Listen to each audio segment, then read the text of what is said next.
होते हो इससे बात करने वाले? मैं इसका मुहाफिज हूँ।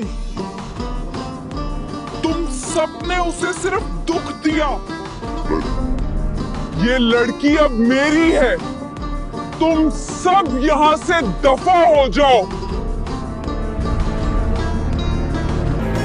तुम कौन होते हो इससे बात करने वाले? मैं उसका मुहाफिज हूँ। अब इस जिस्म का ड्राइवर मैं हूँ। डॉक्टर साहब, देखा आपने? ये इसकी अपनी आवाज नहीं है, ये तो कोई काला जादू लग रहा है। उसे किसी पीर साहब के पास ले जाना पड़ेगा।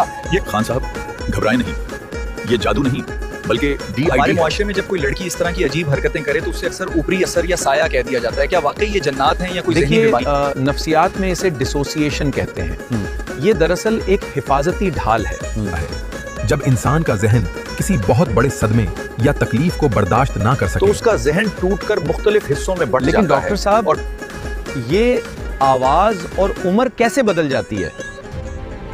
ये इस बीमारी की खास अलामत है। एक ही जिस्म में मुख्तलिफ उम्रों और सिनफ के लोग रह सकते हैं। और क्या इसका इलाज मुमकिन है डॉक्टर साहब? जी बिल्कुल। इसे जंजीरों या मारपेट की नहीं बल्कि बाकायदा थेरेपी की जरूरत है ताकि ये तमाम बिखरी हुई शख्सियतें दोबारा एक हो सकें।